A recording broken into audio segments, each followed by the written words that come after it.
How's it going, everybody? This is going to be a real fun tour today as we are in downtown Shelton, and we're going to go in and see what's happening at the Mason County Historical Society Museum with Executive Director Liz Arbaugh.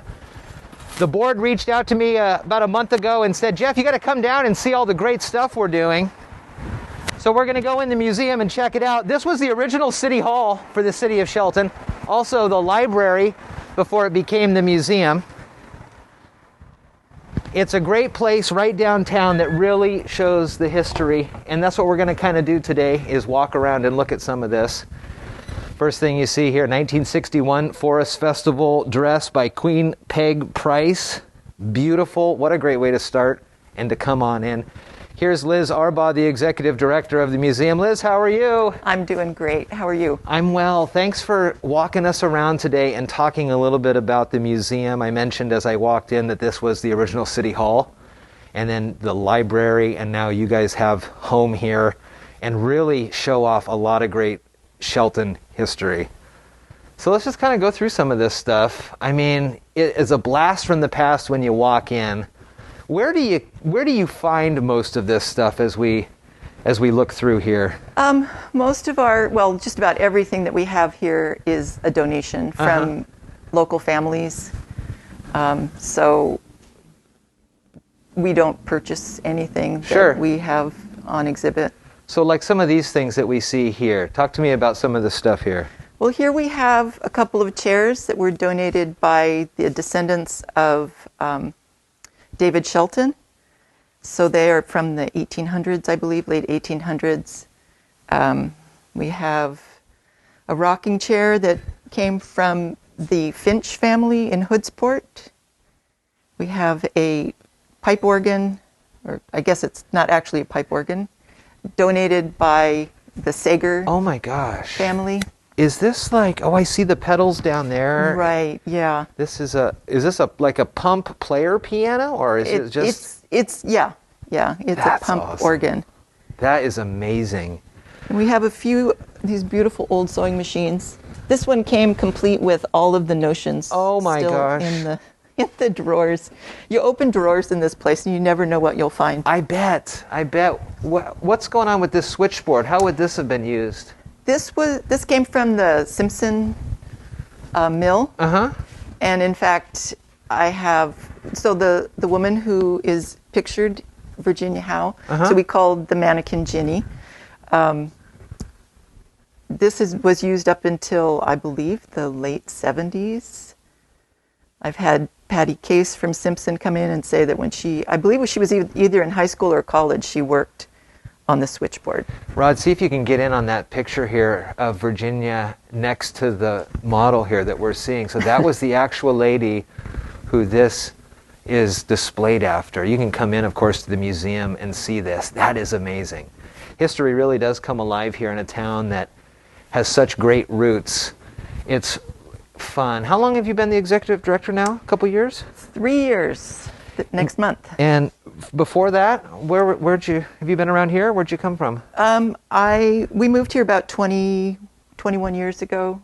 I have a background in interior design, and when my youngest child started high school, I started volunteering here, and it was just, there's so much to it that I had no idea about. Right. So. That's awesome. Got some old school radios here, hopefully tuned in to KMAS during the old days. Geocachers, there's something for you as well. I just love looking at these pictures. And for whatever reason, it's kind of hard for me to wrap my head around the fact that this beautiful photo here from Shelton, 1927, just the quality of the photo and the detail that you see in it for 1927 is just amazing. I know it. We have probably 10,000 negatives at least. So some of them are, good quality like this, and some of them are snapshots. I love seeing all these old little medicine vials, the serums and stuff. This is fascinating, yes. Put your children to sleep with opium. So can't really do that these days. No. But these were collected by a former board member, Frank Gray. I mean, And this so one they're right on here loan. says a cholera mixture. It's just amazing. It's just amazing. So are you the one that chooses what gets put out here? I know we're going to go look at some quilts here. Is it the group? Well, it's pretty much me. Okay. But we do work together as a group. How many of them? How many do you have in the? I've got 3 staff members. Our curator is Jan Parker, and Okay. she does the History at a Glance article in the Mason County Journal. Yeah. Which just is amazing.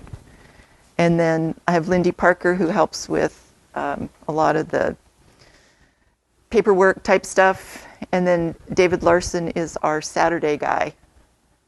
So this is from the Lumberman's store, Okay.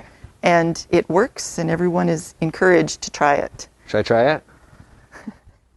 Really? I actually have never gotten on this scale. But you're saying I could. But absolutely. Let's see if it's accurate. It's supposed to be, yes. Holy Moses. 155. Still works. I'd say that's about right.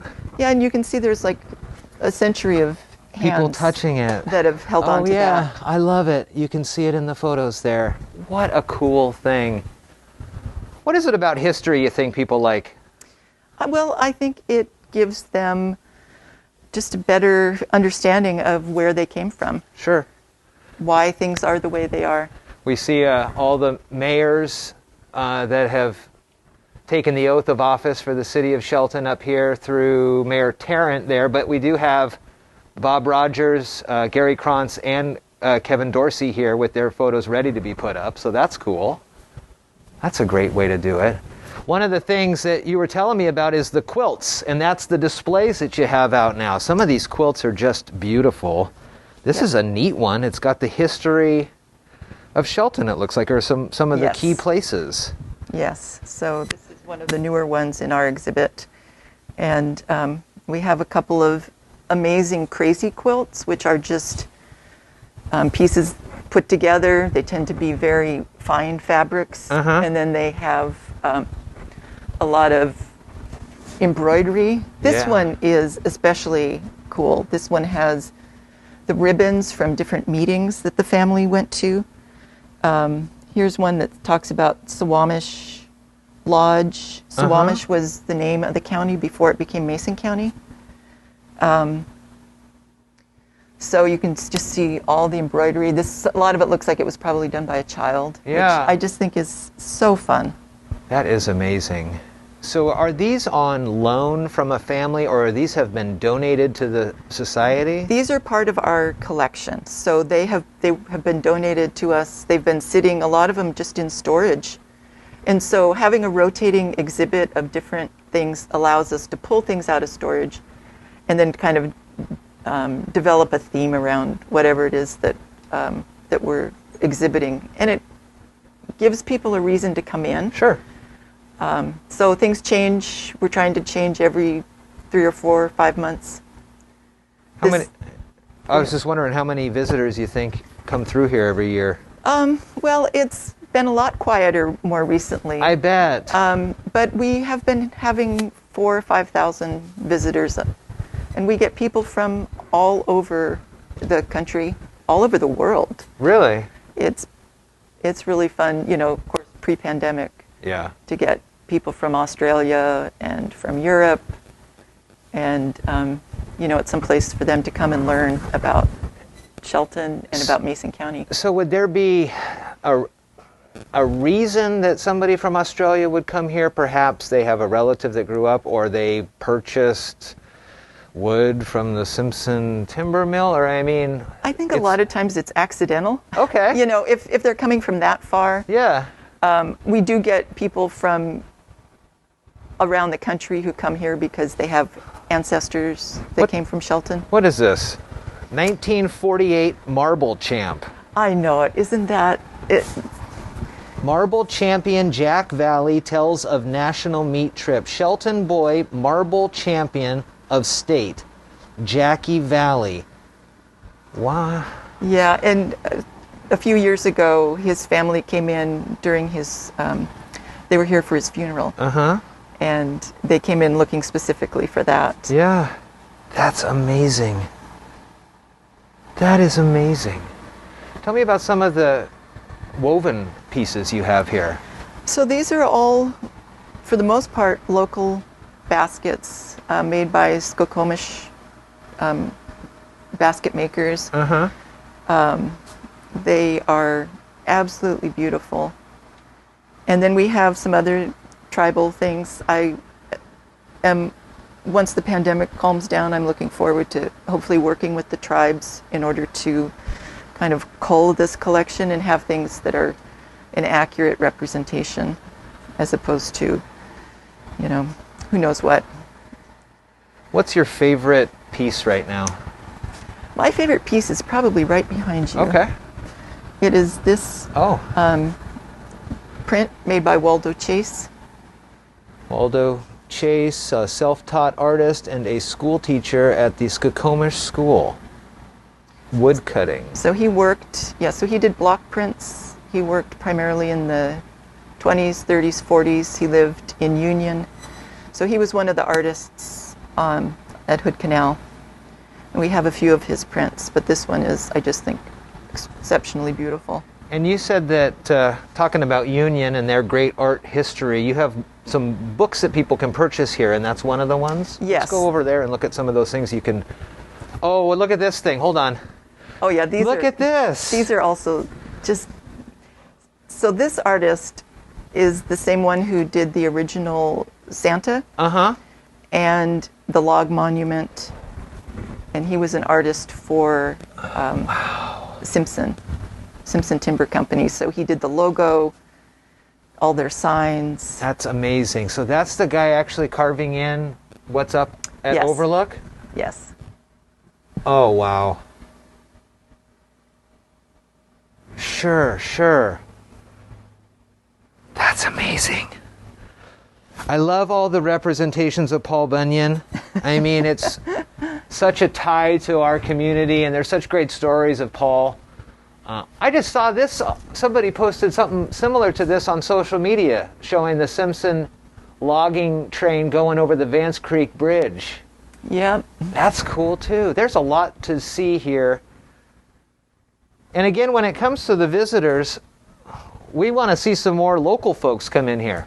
Exactly. We get quite a few people who say, I've lived here 10 years and I've never been in before. So it...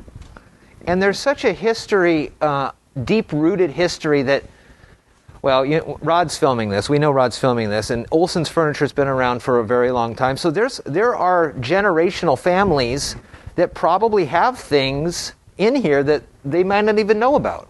That's right. We do have family files that have a lot of information. Most of those have come from the families themselves.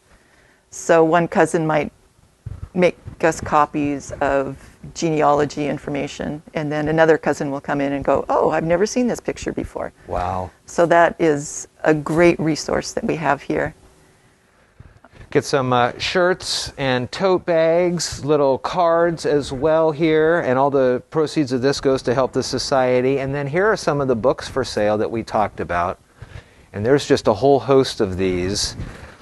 Which are some of the ones that seem to be a little more popular? Here's the Hood Canal Artist Colony Union story. That you said that one is one? Right. The Artist Colony on Hood Canal by Mike Fredson is a very popular one. We have Nita's cookbook. We just got the last bunch of those for this printing anyway. Okay. Oh yeah, and then we also have the Search for the Antlers Hotel video, or DVD rather, for that talks about them diving in Lake Cushman to try to find the remnants of the antlers. Sure. That's an amazing story. A couple more John Tourneau books and DVDs. Those are probably pretty popular. Yes, they are also popular. And then we have also, this one is pretty nice. This is the Mason County Pictorial, and it takes the photos from some of the 4 local photographers. So some of these images are just great. Here's the building right next door. You can see what it looked like when it was first built, that kind of thing. That's amazing. And this was locally produced, and again, put together by our curator, Jan Parker. I love this.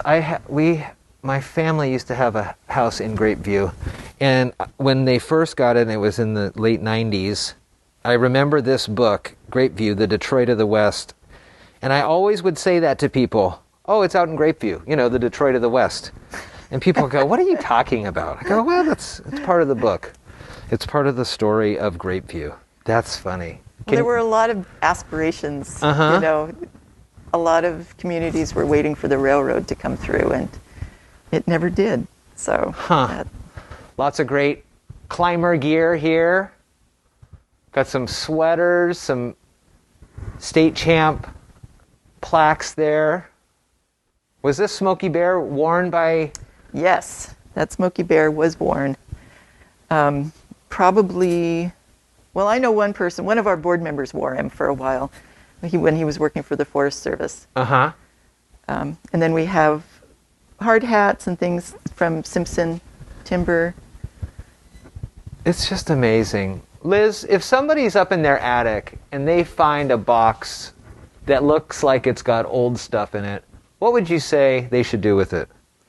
Well, they could bring it here and we could look through it with the understanding that because of our limited storage, right, we are focusing not just on cool old stuff, but things that are directly from Mason County history. So, so we have to turn down some really neat stuff that we would love to have, but we just can't take everything. I almost wore my "Where the Heck is Grisdale" shirt for our tour today, but I didn't know if it was appropriate or not. What's this thing? This, speaking of Grisdale, this is a model of the residential part of Camp Grisdale. Uh-huh. So this is also a very popular artifact, and because kids especially, it's just right down at their level. Yeah. And then we have all the little bugs and things stuck in the resin. Forest dwellers. Yes. That's cool. Did you, when you started here as the executive director, did you realize the history that you would be learning? Yes. Having worked here for a year or so prior to that, I was getting a pretty good taste of it. And I have worked with some great people here who have helped me learn so much. Because I'm not a native. I've only been here 20 years. Uh-huh. So. Man, 1890s horse-drawn plow. Just thinking about how all that hard work put in, all the blood, sweat, and tears with the type of equipment that folks used to have to. I mean, they're cutting down trees that we've never seen that big. I know it. And doing it by hand. By hand. It's simply amazing. Folks are encouraged to, and I'll put the link to the website here on the video so they can get and find it and find out more about, hours of operation and ways to come in here. Yes, and we're free. So yeah. I really encourage people to bring their families. We'd love to have kids come in. They don't have to stay very long if they're not, if they get restless. Sure. But we would really love to have more local families instead of so many people from out of town who are interested. Well, Liz Arbaugh is the executive director here at the Mason County Historical Society Museum. We're in downtown Shelton again, the home of the original City Hall, which then became the library, which then now is the museum. And you can see the history is alive and well here. Come on down, check it out, because there is a lot that we saw, but you could spend even more time looking into and looking over. And of course, also, you can get some great books that help out the society and things like that. It was really fun to be in here. Well, thank you for coming down. Well, thanks for having us. This has been really cool. Again, and a real fun tour around the Mason County Historical Museum.